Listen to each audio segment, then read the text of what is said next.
Tuhan, selamat datang dan selamat beribadah di Gereja GPDI Kalvari Kupang. Mari sama-sama kita akan melihat pengumuman untuk jadwal ibadah sepekan. Oleh kuasa darah Ka Allah dilihat dan siapa dapat melawan. Kita lebih dari pemenang. Lebih dari pemenang. Pemenang dalam segala perkara. Oleh kuasa darah Ka Allah dilihat dan siapa dapat melawan. Kita lebih dari pemenang. Haleluya. Haleluya. Maka nama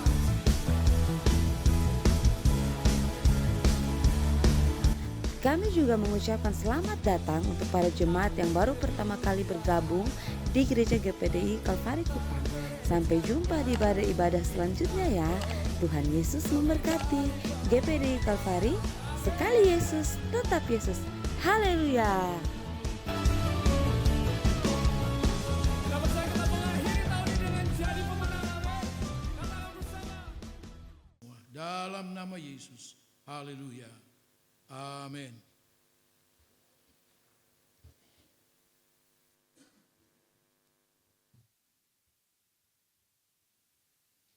Haleluya.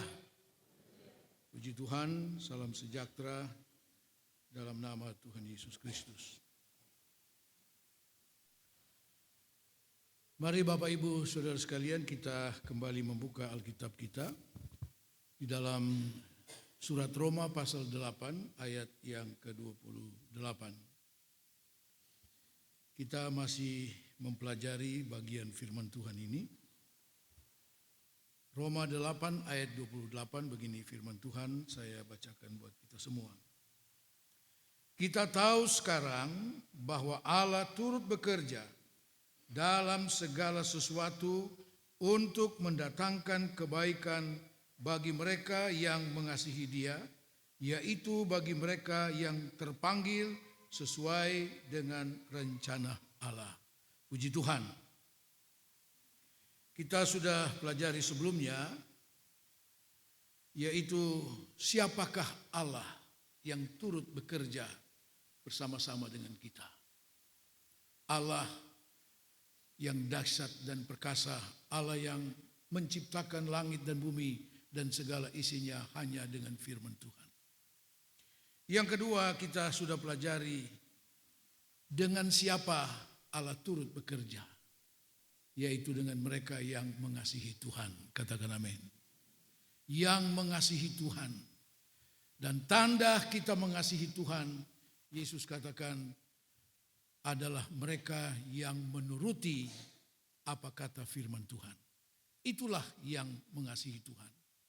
Dan kepada mereka Allah turut bekerja. Kita sudah melihat contoh-contoh dalam firman Tuhan, bagaimana Allah turut bekerja dengan mereka yang sungguh-sungguh taat kepada firman Tuhan. Perkara-perkara dahsyat dilakukan oleh Tuhan. Jauh melebihi akal pikiran manusia. Tuhan lakukan. Nah saudara-saudara, pagi hari ini kita akan lanjut bagian yang ketiga. Mengapa Allah mau turut bekerja bersama dengan kita? Mengapa Allah mau turut bekerja?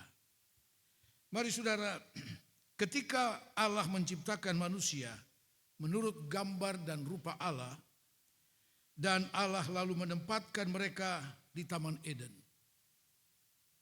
maka Alkitab katakan Allah selalu datang dan bergaul dengan manusia. Ada hubungan yang erat antara manusia dengan Allah. Allah selalu hadir. Dalam Kejadian pasal 3 ayat 8, sesudah manusia pun berdosa, Allah masih hadir di Taman Eden, mencari manusia. Kenapa Allah selalu datang dan bergaul dengan manusia? Karena di sana Allah melihat dan menikmati gambar dan rupa Allah ada pada manusia. Haleluya. Itu menarik bagi Allah untuk selalu ada dengan manusia, bergaul dengan manusia. Karena di sana Allah melihat gambar dan rupa Allah yang ada pada manusia. Tidak ada pada makhluk yang lain, hanya ada pada manusia. Dan itu menarik. Menarik perhatian dari Allah. Sampai kemudian manusia jatuh dalam dosa. Ya. Iblis coba menggagalkan keinginan dan rencana Tuhan untuk selalu ada dengan manusia, bergaul dengan manusia. Sebab adalah rencana Allah untuk membawa manusia yang diciptakan menurut gambar dan rupa Allah, untuk kemudian menjadi seperti Allah dalam kemuliaannya. Saudara-saudara, dan kita tahu kemudian manusia jatuh dalam dosa. Tetapi Allah tetap dalam keinginan dan rencananya untuk membangun kembali hubungan dan pergaulan dengan manusia. Maka kemudian dalam Kejadian pasal 6, dalam perkembangan populasi manusia yang semakin bertambah, satu hal yang memprihatinkan bahwa kemudian Alkitab katakan manusia semakin jauh dalam kejahatan dan dosa. Sehingga Allah katakan Allah menyesal menjadikan manusia. Manusia semakin menjadi-jadi dalam kejahatan, dalam dosa.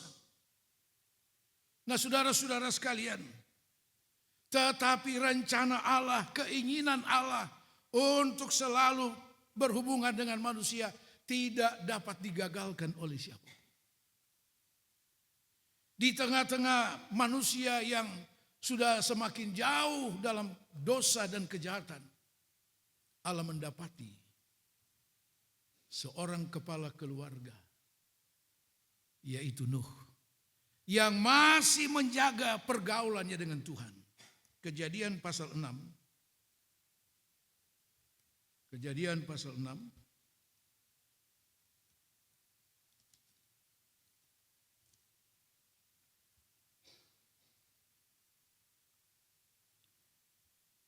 Kita baca mulai ayat 7. Berfirmanlah Tuhan, aku akan menghapuskan manusia yang telah kuciptakan itu dari muka bumi, baik manusia maupun hewan dan binatang-binatang melata dan burung-burung di udara, sebab aku menyesal bahwa aku telah menjadikan mereka. Tetapi Nuh mendapat kasih karunia di mata Tuhan. Ayat 9. Inilah riwayat Nuh. Nuh adalah seorang yang benar dan tidak bercela di antara orang-orang sezamannya. Dan Nuh itu hidup bergaul dengan Allah. Dari sekian banyak manusia yang ada pada waktu itu, yang semua terlibat dalam berbagai dosa dan kejahatan, Tuhan masih mendapati seorang Nuh, seorang kepala keluarga, saudara-saudara, yang masih menjaga hubungan pergaulannya dengan Tuhan, yang dapat memisahkan diri dari segala macam dosa dan kejahatan manusia pada waktu itu. Dia mampu menjaga kekudusan hidupnya, bergaul dengan Tuhan, tidak terpengaruh, saudara-saudara, dengan segala glamor kejahatan dunia pada waktu itu, yang menyenangkan daging. Kalau kita baca mulai ayat pertama dari pasal 6. Saudara-saudara sekalian, Nuh sama sekali tidak tertarik dengan itu. Dan bagi Tuhan, seorang Nuh sudah cukup bagi Tuhan. Seorang yang hidup bergaul dengan Tuhan, menjaga kekudusan hidupnya, cukup bagi Tuhan untuk melanjutkan rencana daripada Tuhan. Untuk kemudian membentuk satu keturunan yang akan melanjutkan rencana dan keinginan Tuhan untuk membangun hubungan dengan manusia. Dan Allah menyelamatkan Nuh sekeluarga melalui bahtera dari bencana air bah yang membinasakan segalanya. Saudara-saudara yang dikasihi Tuhan, Lalu mengapa Allah turut bekerja dengan Nuh? Pasal 6 ayat 22. Lalu Nuh melakukan semuanya itu tepat seperti yang diperintahkan Allah kepadanya. Demikianlah dilakukannya. Mengapa Allah turut bekerja bersama-sama dengan Nuh? Untuk membangun bahtera yang akan menyelamatkan mereka dari air bah. Di sini jelas dikatakan, karena Nuh taat kepada perintah Tuhan. Katakan amin. Ya. Kita sudah melihat dari awal, mengapa? Dengan siapa Allah turut bekerja? Dengan mereka yang mengasihi Tuhan, yaitu mereka yang taat kepada firman Tuhan.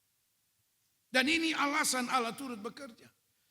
Apa yang diperintahkan Allah kepada Nuh secara manusia sangat sulit, sangat berat. Nuh tidak punya latar belakang pengalaman atau pendidikan insinyur membangun kapal. Tidak ada sama sekali latar belakang seperti itu pada Nuh.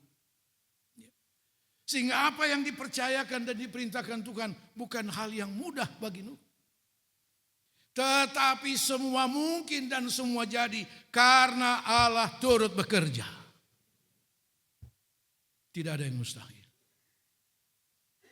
Nuh hanya cukup menerima sepenuhnya apa yang Tuhan perintahkan dan mulai melakukannya. Dan Allah turut bekerja. Mujizat pun terjadi. Nuh tidak pernah membayangkan bahwa dia kemudian bisa membangun satu bahtera yang begitu besar, yang bisa menampung banyak binatang yang dikhususkan untuk diselamatkan. Saudara-saudara, kuncinya karena Nuh menuruti apa kata firman Tuhan. Ya. Nuh melakukan semuanya itu tepat seperti yang diperintahkan Allah. Tanpa komplain, tanpa argumentasi apapun. Nuh tidak mengajukan kepada Tuhan, Tuhan saya tidak punya latar belakang pendidikan itu. Tidak punya latar belakang keahlian itu. Tidak ada komplain di sana. Sebab Nuh tahu siapa yang memerintahkan itu. Allah yang menjadikan langit dan bumi dan segala isinya. Ya.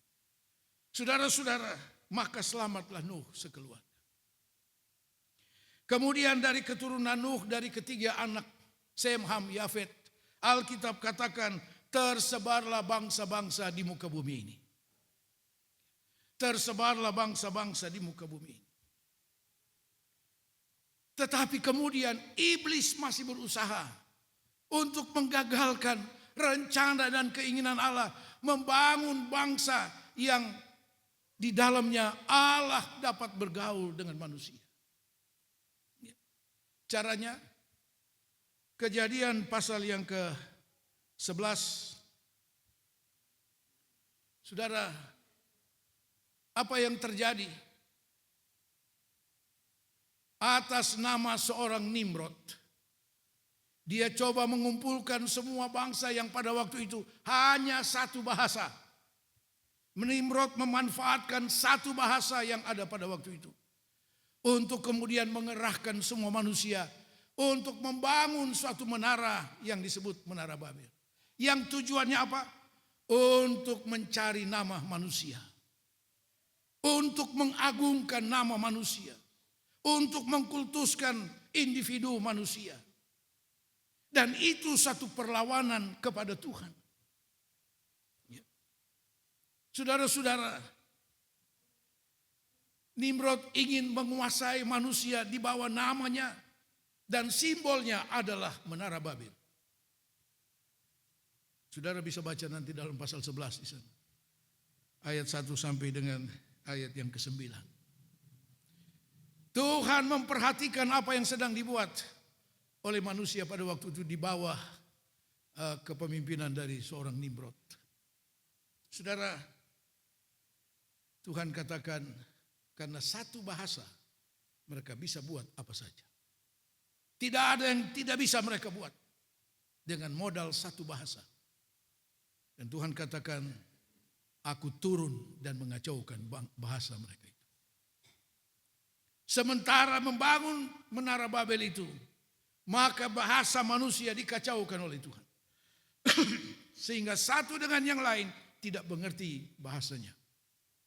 Maka terhentilah proyek raksasa itu yang dimotori oleh seorang Nimrod. Dan yang dibalik itu semua adalah iblis yang ingin menggagalkan rencana dan keinginan manusia. Keinginan daripada Allah. Saudara-saudara sekalian, maka kacaulah. Babel artinya kekacauan. Ya, kekacauan.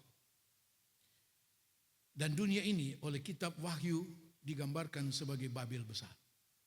Ya. Kenapa? Di dunia ini ada begitu banyak kekacauan. Karena manusia lebih suka mengikuti keinginan-keinginan daging. Nah, saudara-saudara, di mana ada ambisi manusia, pasti di sana akan ada kekacauan. Ya. Dan itu yang terjadi dengan Babel, maka terhentilah proyek itu.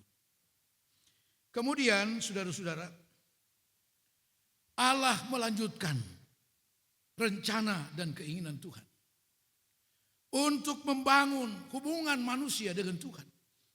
Pergaulan manusia dengan Tuhan. Apa yang kemudian terjadi? Kejadian pasal 12. Allah memilih dan memanggil seorang Abram dari Ur Kasdim, negeri Babel itu. Tempat di mana kekacauan terjadi. Allah memanggil dan memisahkan seorang Abram, satu keluarga. Membawa mereka jauh ke tanah Kanaan, jauh dari Ur Kasdim, jauh dari kekacauan karena Babel itu. Untuk mendapatkan satu keturunan bangsa di mana Allah dapat membangun hubungan dengan manusia. Saudara-saudara sekalian, maka dikatakan dalam Kejadian pasal 12 mulai ayat 1, berfirmanlah Tuhan kepada Abram, sampai di situ. Artinya apa? Allah yang berinisiatif untuk kembali membangun hubungan dengan manusia. Allah yang berinisiatif. Allah berfirman kepada Abram, pergilah dari negerimu dan dari sanak saudaramu dan dari rumah bapamu ke negeri yang akan kutunjukkan kepadamu. Aku akan membuat engkau menjadi bangsa yang besar dan memberkati engkau serta membuat namamu masyhur, dan engkau akan menjadi berkat. Aku akan memberkati orang-orang yang memberkati engkau dan mengutuk orang-orang yang mengutuk engkau, dan olehmu semua kaum di muka bumi akan mendapat berkat. Jelas rencana Tuhan dengan memilih dan memanggil Abram. Dipisahkan, dibawa keluar dari Ur Kasdim, dari negeri kekacauan karena Babel. Allah pisahkan dia jauh ke tanah Kanaan.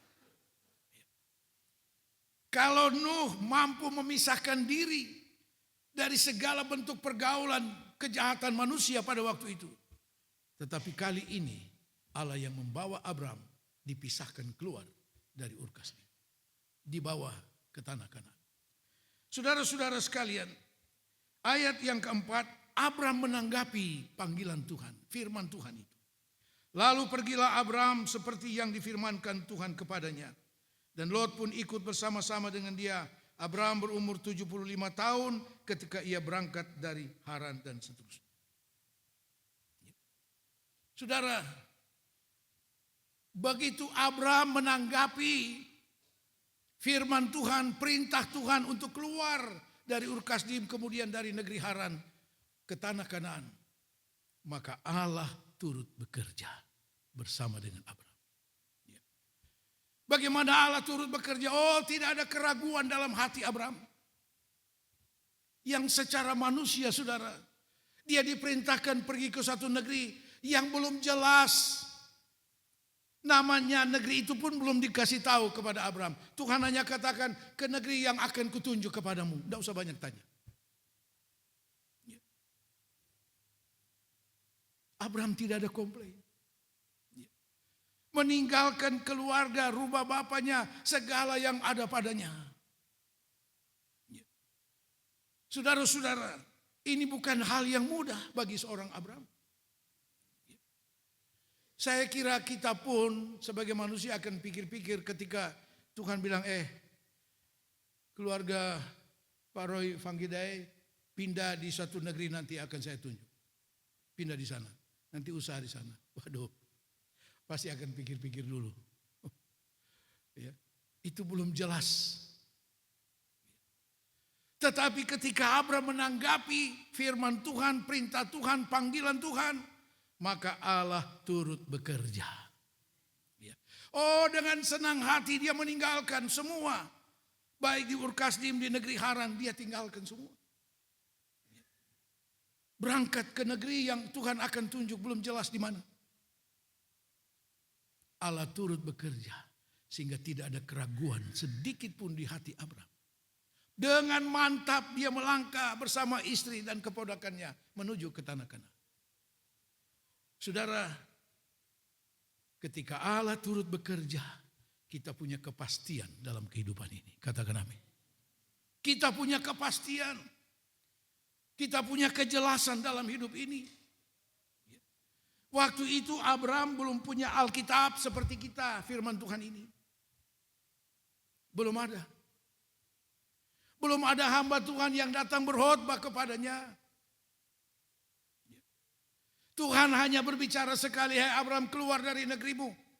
Pergi ke negeri yang akan kutunjuk. Aku akan jadikan engkau bangsa yang besar. Dan seterusnya. Abraham terima, dengar. Dia lakukan. Kita berapa banyak firman Tuhan yang sudah kita terima. Berapa banyak firman Tuhan yang sudah kita dengar, kita pelajari. Sejauh mana kita mampu mentaati firman Tuhan itu. Bukan hanya menerima firman Tuhan. Allah, Yesus memberi kita Roh Kudus untuk meyakinkan kita akan firman Tuhan. Masih kurangkah itu? Masih adakah keraguan dalam hati kita untuk mentaati firman Tuhan? Apapun firman Tuhan katakan. Kita diberi kemampuan oleh Roh Allah untuk mempercayai, meyakini akan firman Tuhan. Saudara-saudara, Allah turut bekerja dengan Abraham. Dia berangkat, dia sampai ke tanah Kanaan. Sebagai orang asing dia sampai ke tanah Kanaan. Dan Tuhan bilang, inilah negeri yang akan kuberikan kepadamu dan keturunanmu. Ya. Apakah ketika sampai di sana Tuhan sudah sediakan mereka rumah untuk didiami, ya, apartemen barangkali? Tidak ada. Alkitab katakan Abraham berpindah dari satu tempat ke tempat lain dengan membangun kemah saja. Ya. Semua serba darurat. Sebab janji Allah bagi Abraham bukan hanya untuk Abraham dan istrinya, tapi untuk keturunannya, untuk bangsanya. Di sanalah Allah membentuk Abraham menjadi satu bangsa yang besar. Nah, saudara-saudara sekalian, maka lahirlah suatu bangsa dari keturunan Abraham, yaitu bangsa Israel. Tetapi justru dibentuknya bangsa Israel ini terbentuk waktu mereka ke Mesir. Dan ketika ada di Mesir, kita tahu bagaimana mereka diperlakukan. Setelah Yusuf mati, muncullah Firaun yang jahat, yang menganiaya bangsa Israel. Tapi Alkitab katakan semakin mereka dianiaya, semakin besar mereka. Semakin bertambah banyak. Firaun kehilangan akal untuk melenyapkan bangsa ini. Nah, saudara-saudara sekalian, rencana Allah tetap berlanjut. Rencana Allah tidak bisa digagalkan oleh seorang Firaun. Maka kemudian kitab Keluaran pasal 3, Allah memanggil dan mengutus Musa. Melalui peristiwa Paskah di Mesir, Allah membawa bangsa ini keluar dari Mesir. Di bawah pimpinan seorang Musa. Dan ketika Musa diutus Tuhan, saudara-saudara, Musa memberi begitu banyak alasan. Dia tidak siap untuk ke Mesir untuk menghadap Firaun. Dia tidak siap untuk membawa bangsa Israel keluar dari Mesir. Tapi Tuhan meyakinkan dia. Tuhan kata, tidak usah takut. Aku ini menyertai engkau. Berangkatlah Musa. Allah turut bekerja dengan Musa. Karena apa? Musa mau menerima panggilan itu dan berangkat ke Mesir dengan jaminan penyertaan Tuhan. Menghadap Firaun. Dan Allah turut bekerja. Buktinya, mulai dari pasal 7 kitab Keluaran sampai dengan pasal 11. Ada 10 tulah yang didatangkan Tuhan bagi bangsa Mesir. Sehingga Musa menjadi seperti dewa di hadapan Firaun dan bangsa Mesir. Allah turut bekerja. Oh, kalau Allah turut bekerja, perkara-perkara dahsyat terjadi, saudara. Dengan siapa? Dengan mereka yang sungguh-sungguh taat kepada firman Tuhan. Walaupun diperhadapkan kepada situasi dan kondisi yang secara manusia tidak mungkin. Musa sudah mengajukan berbagai alasan kepada Tuhan Allah. Tuhan Allah akhiri dengan kata, aku ini menyertai engkau. Selesai, berangkat. Dan Allah turut bekerja. Melalui peristiwa Paskah di tengah malam di Mesir, Tuhan bawa mereka keluar. Saudara-saudara sekalian, maka mulailah kembali rencana Tuhan untuk membangun pergaulan dengan manusia melalui bangsa Israel ini. Maka ketika sampai di padang gurun, oh Allah turut bekerja, melewati laut Kolsum, menghadapi padang gurun yang panas gersang. Saudara, Allah turut bekerja. Dan Musa sungguh-sungguh menyadari itu, bahwa Allah turut bekerja, sehingga dia tidak pernah ngomel kepada Tuhan. Kecuali di bangsa yang tegar tengkuk. Musa tidak pernah mengomel kepada Tuhan. Dia mengeluh kepada Tuhan tentang kekerasan hati bangsa ini, ya. Karena Musa tahu persis, ya, Allah turut bekerja. Sebab itu ketika satu saat karena bangsa ini, saudara, menyimpang dari kehendak Tuhan. Saudara, Tuhan bilang kepada Musa, Musa, mulai besok saya utus malaikat untuk menuntun kamu ke tanah Kanaan. Sebab aku sendiri tidak akan berjalan dengan kamu.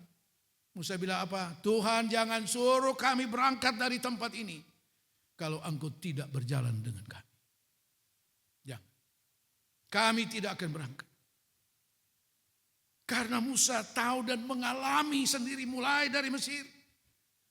Bagaimana Allah turut bekerja, itu dahsyat, itu luar biasa. Nah, saudara-saudara, di padang gurun itu, kemudian kita membaca dalam Keluaran pasal 25. Keluaran pasal 25. Allah mulai menyatakan kembali maksud Tuhan kepada bangsa ini. Keluaran 25 ayat 8. Dan mereka harus membuat tempat kudus bagiku, supaya aku akan diam di tengah-tengah mereka. Ini rencana Tuhan, ini keinginan Allah. Allah mau berdiam di tengah-tengah umatnya. Sebagaimana Allah juga ada di antara manusia di Taman Eden. Bergaul dengan manusia. Tuhan perintahkan kepada Musa, bangun tabernakel, kemah sembahyang. Supaya aku akan diam di tengah-tengah bangsa Israel. Saudara-saudara sekalian, dan untuk maksud ini, membangun tabernakel ini, Allah sudah turut bekerja mulai dari Mesir. Bagaimana Allah turut bekerja untuk rencana membangun tabernakel ini? Saudara, ketika bangsa Israel keluar dari Mesir, sebelum keluar, saudara, Mesir dijarah oleh bangsa Israel. Dijarah dengan cara yang beretika. Ya. Di mana orang-orang Mesir dengan rela hati memberikan kekayaan mereka kepada bangsa Israel.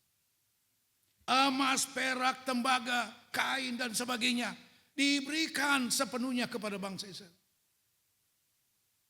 Semua kekayaan Mesir diberikan dalam bentuk emas, perak, tembaga dan sebagainya. Allah turut bekerja untuk apa? Supaya dengan kekayaan itu tabernakel dapat dibangunkan. Katakan amin. Untuk apa tabernakel itu? Allah mau berdiam di tengah-tengah umatnya. Haleluya. Saudara-saudara, Allah turut bekerja, Allah menyediakan segalanya. Jadi apa yang mereka peroleh dari bangsa Mesir itu bukan semata-mata untuk dirinya sendiri. Tetapi supaya mereka dapat membangun sesuatu di mana Allah akan diam bersama dengan mereka. Saudara-saudara sekalian. Dan kemudian setelah bangsa Israel sampai memasuki tanah Kanaan, menguasai tanah Kanaan, dan beberapa tahun kemudian bangsa Israel ada di dalam kepemimpinan hakim-hakim, beralih kepada kepemimpinan raja-raja. Maka ketika sampai kepada Raja Daud, dia berkata dalam hatinya, masakan aku diam di istana yang megah ini, sementara tabut Tuhan ada di bawah tenda, di bawah kemah. Aku mau membangun tempat yang permanen, yang layak di mana tabut Allah itu berdiam. Kita semua tahu, tapi Allah tidak setuju kalau Daud yang membangun. Maka dibangunlah sebuah bait Allah yang disebut Ka'bah Salomo, di mana Allah berdiam di antara umat Tuhan. Untuk membangun kembali hubungan pergaulan dengan manusia, dengan umat Tuhan. Saudara-saudara yang dikasihi Tuhan, tidak ada siapapun bisa menggagalkan rencana dan keinginan Allah ini. Karena dari mulanya ketika manusia dijadikan Allah, rencana dan keinginan Allah itu sudah mulai dilakukan oleh Tuhan. Bergaul dengan manusia. Karena di sana Allah dapat menikmati gambar dan rupa Allah yang ada pada manusia. Tidak ada pada makhluk lain. Karena itu Allah mau turut bekerja dengan kita untuk membangun pergaulan dengan Tuhan. Sampai kemudian, saudara, Allah sendiri harus datang ke dalam dunia untuk membangun pergaulan dengan manusia. Melalui Yesus Kristus. Yohanes 1 ayat 14, firman telah menjadi manusia, yaitu Yesus Kristus. Untuk apa? Untuk datang di antara manusia.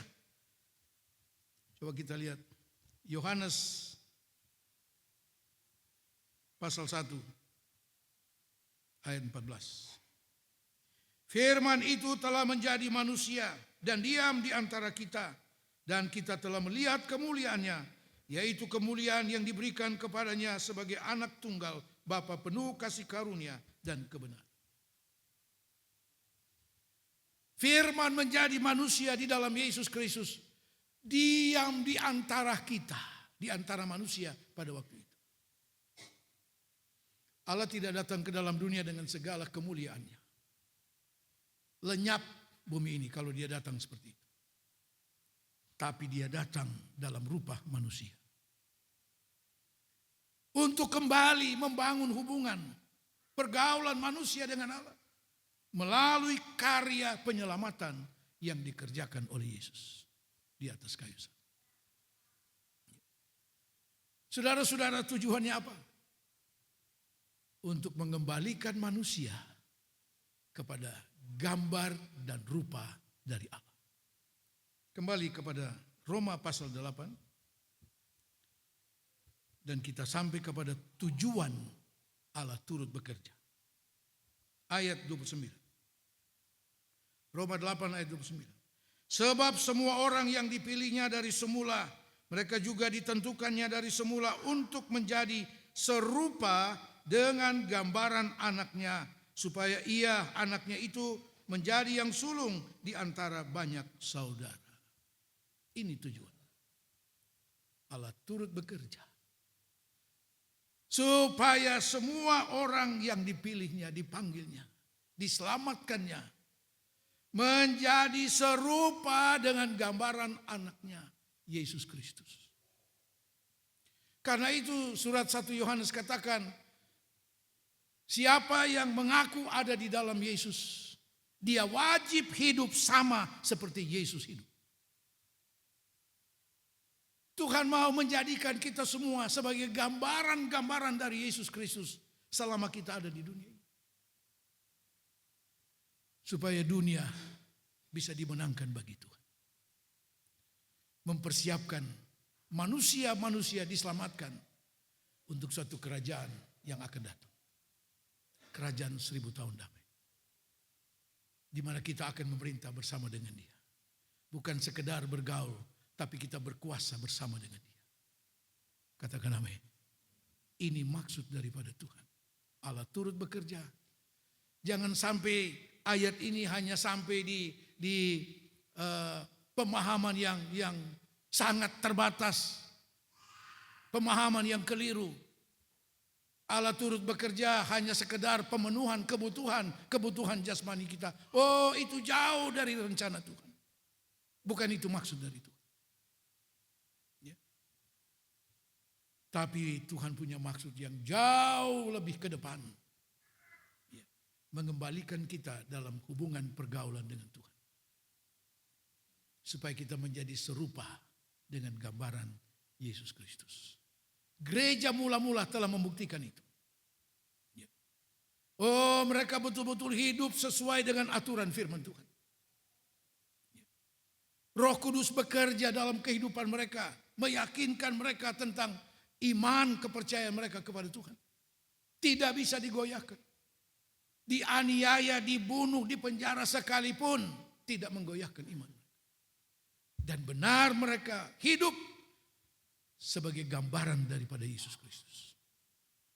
Sehingga ketika mereka harus menyingkir ke Antiokhia, saudara, karena penganiayaan di Yerusalem, tetapi penyingkirnya mereka itu tidak terlepas dari kepentingan pekabaran Injil. Dan di sanalah Alkitab katakan untuk pertama kali anak-anak Tuhan dari Yerusalem itu disebut sebagai orang Kristen. Haleluya. Artinya kekristenan itu harus menggambarkan pribadi daripada Kristus. Katakan amin. Tuhan Yesus memberkati. Haleluya.